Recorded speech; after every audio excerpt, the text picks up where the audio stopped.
I'm Zibby Owens, and you're listening to the award-winning podcast, Moms Don't Have Time to Read Books. Please sign up for my newsletter at zibbyowens.com for updates on podcast guests and lots of live events. Today's episode has been sponsored by Koyuchi, Coyuchi.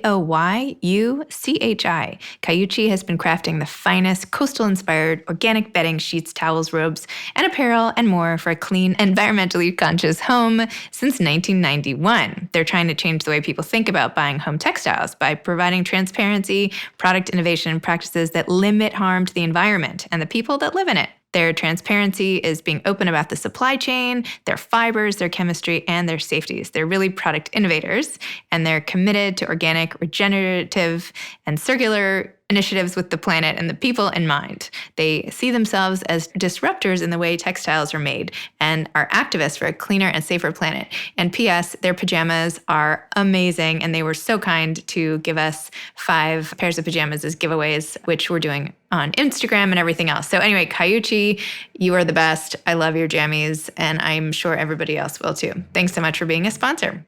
I'm here today with Janice Kaplan, who's the author of 14 books, including the New York Times bestseller, The Gratitude Diaries, and her most recent book, The Genius of Women, From Overlooked to Changing the World. Janice was formerly the editor-in-chief of Parade magazine, deputy editor of TV Guide magazine, and the executive producer of the TV Guide television group, where she created more than 30 TV shows that aired on primetime on major networks. She began her career as an award-winning producer at ABC's Good Morning America. Janice is a popular speaker at conferences and events around the country. She has appeared on Good Morning America, Today, CBS This Morning, and Entertainment Tonight, among others. A graduate of Yale University, she currently lives in New York with her husband, Ron. Welcome, Janice. Thanks for coming on Moms Don't Have Time to Read Books. It's exciting to be here. Thank you. So can you please tell listeners what The Genius of Women, your latest book, is about? Sure. Well, I think of it as a multi-layered book, but I think at its core, it's really about the women in every generation who have done extraordinary work and who have done extraordinary things despite all of the obstacles that might have been in their paths. And I used their stories as part of sort of a bigger narrative about the biases and problems and social expectations that we all have to deal with. I loved when you mentioned that Mayim Bialik Blossom put PhD in neuroscience under other in her resume because she said she just didn't know where to put it. And it's just such a perfect example of women not really taking ownership of the fact that they're super bright and geniuses, really. So tell me, what do you think that's about? Why is that? Well, in Mayim's case, she had been an actress. She had been the star of Blossom, as you said, and then she stopped acting and she went on and got her PhD in neuroscience. Now, you have to be serious to do that. You know, that's not just dabbling. A PhD is a big deal. And then she decided to go back to acting. She told me it was because she needed health insurance. And so she thought she better get that through acting. And her agent put her up for a job at The Big Bang Theory. And yes, as you said, when she was putting her resume together, she thought, well, I have this PhD. Well, in Hollywood, that's about as important as, knows how to rollerblade. So she stuck it under other, and because it was for The Big Bang Theory, the producers assumed it was a joke. That it didn't even occur to them that it could be real. But she did get the part, as we well know. That show went on to be a huge success, and they changed the part that she was playing of Amy so that she would be a neuroscientist. And Mayim said that she thought it was so that she could correct any mistakes that that the writers made. That's so funny. And you mentioned early in the book how women will never say they're a genius. Like if you ask any woman, no matter how smart, there was such a tiny percentage that would say, yeah, I think I'm a genius. Whereas men might have a different response to that. Right. Well, the whole book started with a survey that a friend of mine did, actually, Mike Berland, who's a wonderful pollster and strategist. And he did a survey where he found that 90% of Americans think that geniuses tend to be men. And when asked to name a female genius, virtually the only name anybody could come up with was Madame Curie. And to your point also, then he asked, do you think you are a genius? And no women said yes. And I forget the percentage of men, but it was fairly small. But there was a percentage of men who said, yes, I'm a genius. Now, perhaps they were delusional. I understand that. But the bigger point is that you can't be a genius. You can't achieve at anything unless you think you can, unless you believe that you can do it. And women do have this tendency for self-deprecation and to think that there's something that they're supposed to suggest that they're not quite as good as they really are. I'll tell you one quick story about that, which is one of the wonderful women I interviewed, Meg Urey, who had been a NASA scientist and was hired away by Yale to be the first head of the physics department. And she was telling me about a meeting she was at Yale with a group of tenured professors. And she started the meeting by asking them all to mention, it was a group of women tenured professors, by asking them to all say what they were an expert in. And she said the meeting started and the first woman said, well, I wouldn't call myself an expert, but my field of where I'm really good is. And each woman did some version of that same comment. And Meg said she was outraged. Being a tenured professor means you're an expert in a field, and the currency of academia is expertise. So even in something as straightforward as that, women are afraid to say, yeah, I'm darn good at this. And it's something that I learned as I was doing this book. I've always been self-deprecating. I've always thought it was a way to ingratiate yourself and to make people like you, to be a little bit self-deprecating. And I'm not going to do that anymore. Now I just see all of the wrongness of doing that. So if someone asked you if you were a genius, if I said, are you a genius? Would you say yes? Well, no, I would not, because I don't think I'm a genius in the same way that the women I interviewed are. But I think at this point I could say I'm not a genius, but I'm really smart and I'm a good writer. Okay. All right. Well, that's close enough. Close enough? Oh, that was so hard to say. I don't know, though. I mean, it's drawing the line of who's a genius and who's really smart. That's tricky. There seems to be some sort of level of innovation or creativity, usually, which people attribute to geniuses, right? It's not just like they're really good at something that exists almost. I mean, you had a quote, which I thought was really interesting. You had drinks with a man named Charles in London, I think, and you had asked him about the definition of genius. And he said, I suppose that would be where extraordinary ability meets celebrity. So there is that kind of acknowledgement from the public that what you're doing, are there secret geniuses? Like, does a genius have to be out and about? Like, what is a genius really? Well, it's a great question. And I was so taken with Charles's comment. It was Charles Jones, who's a professor at Cambridge. And we were talking about a different subject, actually. And I was just starting my genius research. And so I brought that up. And he came up with that formulation that genius is where extraordinary talent meets celebrity. Now, Charles is, as I said, an academic. He's an English academic. He's an English older academic. He did not mean celebrity in a Kardashian sort of way. He's probably never watched reality TV. But what he meant is that genius and talent needs to be recognized. It needs to be noticed. And over again, now and throughout history, women have had only half the equation. They've had the extraordinary talent, but it hasn't been noticed. It hasn't been recognized. And it's true in academia. It's true in corporations. It's true in art and writing and every field that you can look at.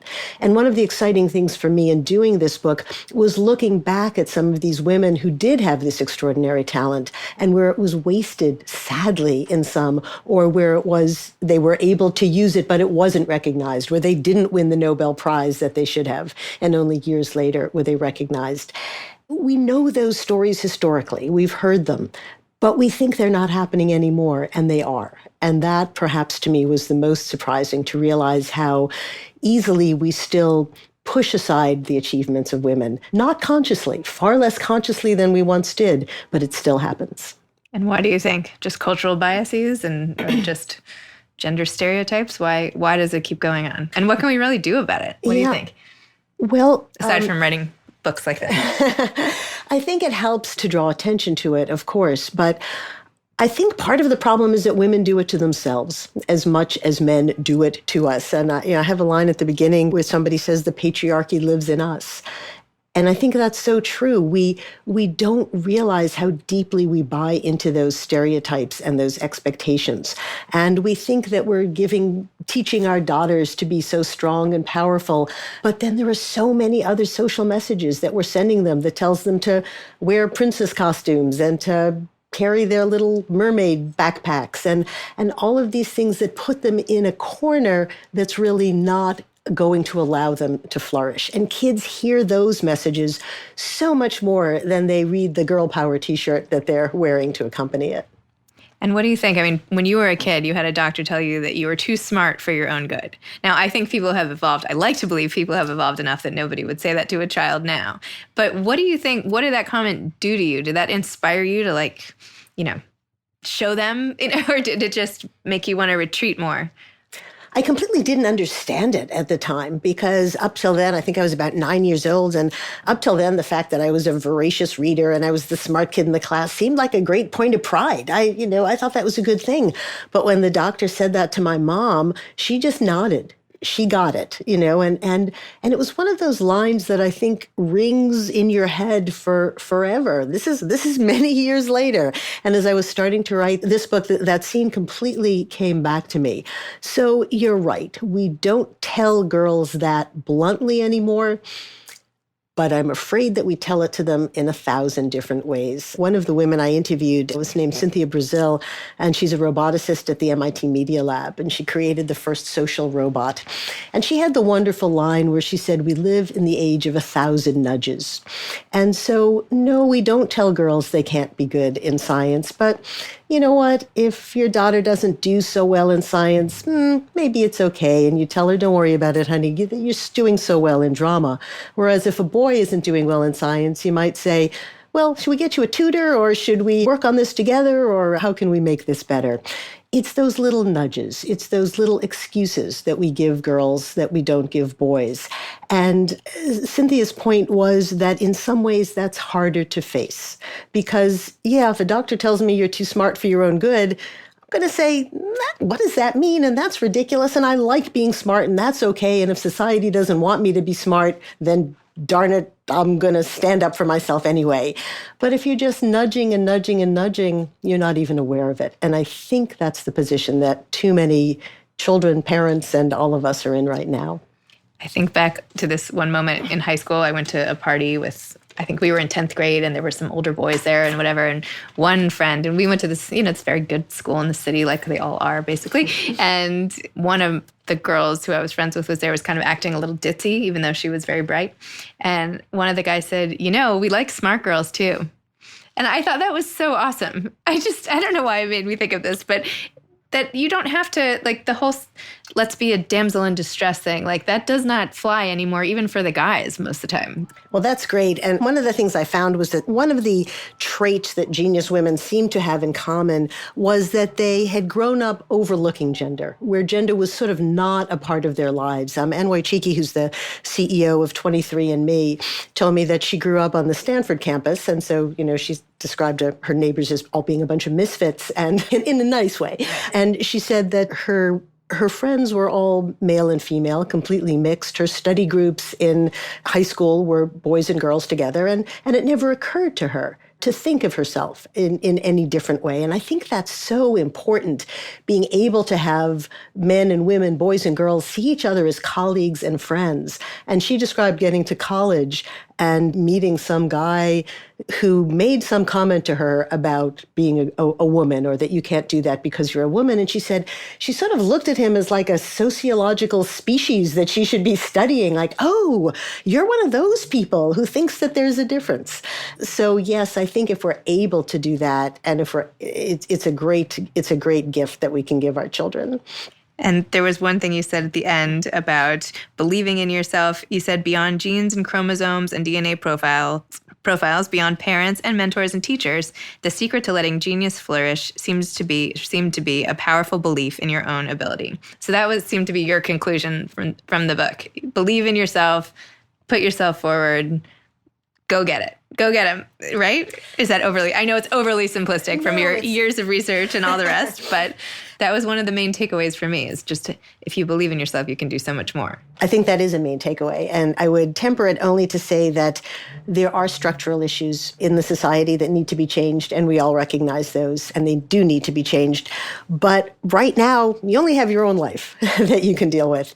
And until you can get to the position where you might be able to do something about those structural issues, the women that I met who were successful were the ones who just believed in themselves. Dr. Frances Arnold, who won the Nobel Prize in chemistry a couple of years ago, and was just a wonderful, wonderful woman. And she had come up with a totally new way of figuring out how to create chemicals. It's called evolutionary dynamics. And Everybody told her she was wrong when she was starting this 20 or 30 years ago, and that this was impossible and she was crazy. And I said to her, well, how did you have the courage to go ahead and do it? And she said, I did not doubt myself. And I thought, wow, you deserve a Nobel Prize just for being able to say that. But in one form or another, I heard that over and over again. To be a genius means being an outlier. It means disrupting things. It means doing things a little bit differently than everybody else does. And yes, everybody's going to tell you that you're wrong. And the women who were able to reach that highest levels were, as you just so nicely quoted, the people who believed in themselves, who said, I'm not going to let the world tell me what to do. I'm going to tell the world what I want to do.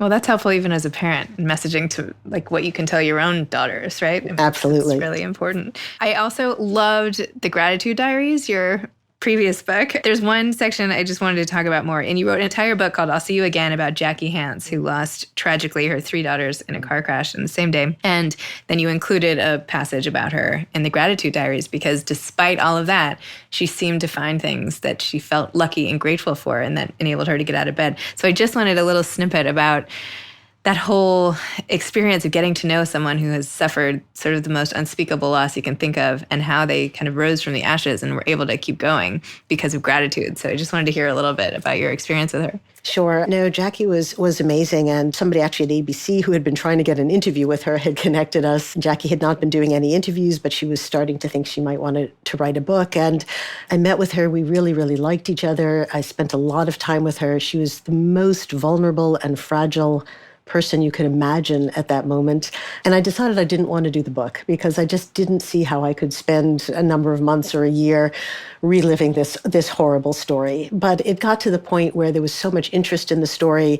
I was so taken by it that we decided to do it, and it did go on to be a big book and a bestseller for many weeks. But Jackie was so striking to me because here she was, as I said, so fragile and vulnerable. And even in that very first conversation we had, she would say to me, but I'm so grateful for my friends who got me through. And I'm so grateful for, my husband was wonderful at that time too. And then actually there was a doctor who, she wasn't going to be able to have any more children. And there was a doctor who donated his services and his very expensive fertility services, and now she has another wonderful daughter, and she was endlessly expressing her gratitude to him. And I thought, wow, if all of us can sit around and complain about the teeny little problems that we have in our lives, what a wonderful perspective to start to be grateful and to use gratitude sometimes to get over really horrible situations and sometimes to just get you through a rainy day.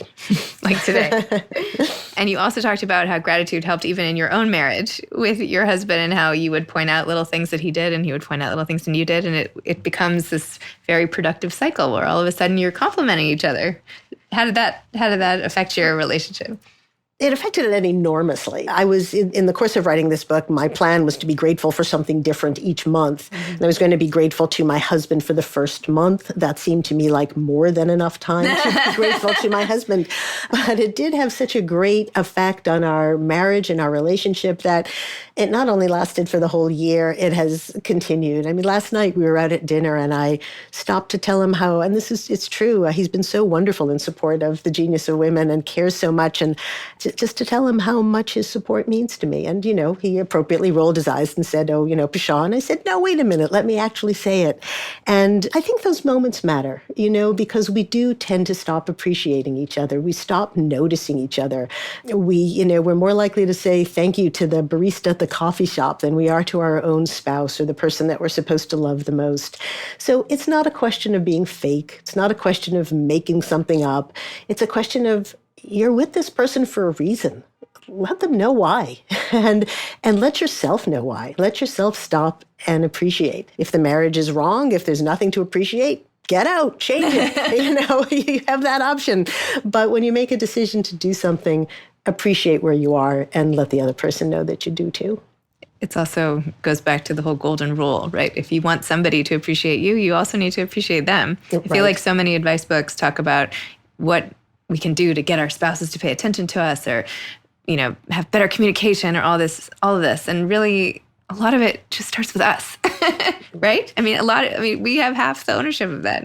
Can't just wait for people to, get off the couch and start doing the dishes. No, that's right? exactly right. That's exactly right. And gratitude does come in a big circle. If you start appreciating somebody or saying thank you to them, they're going to do it back. Mm-hmm. They just naturally do. If they don't, maybe you do have a problem. Right. Yes. But most of us know how to make somebody feel good, mm-hmm. right? And we make that decision all the time about whether we're going to overlook something that a spouse or a partner has done, whether we're going to appreciate it. And if you want things to, you're exactly right. If you want to be appreciated, you have to send it out first. It's true. Tell me about your whole background in TV. You've had such an interesting background in general. You were the editor-in-chief of Parade, and you were the editor of TV Guide magazine, and then you did 30 shows that aired on primetime on major networks through TV Guide.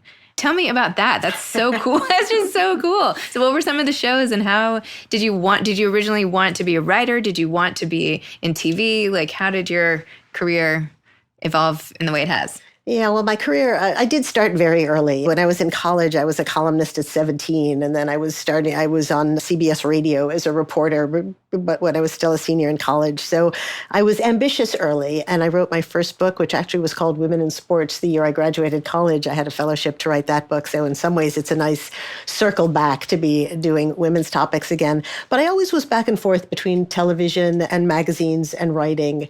And at some point, I thought to myself, like, wow, maybe if I picked one, I would be more successful at it. But then very quickly, all of media sort of has merged and blended. And so having those many different ways of approaching things has been great and has been fun, and also meets the fact that I have a very short attention span. So I always loved being a journalist because you get to explore something and discover something. Those 30 TV shows were wonderfully fun. I did some big awards shows on Fox Network, actually.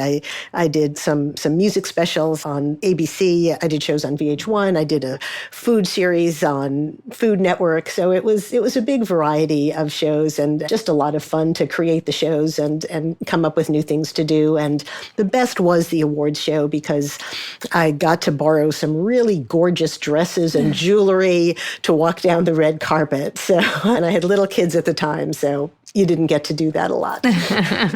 And maybe your short attention span is why you try all different types of writing. I mean, you've written so many books, 14 books, young adult, mystery, nonfiction, reported pieces, more memoir. You're all over the place. It's amazing.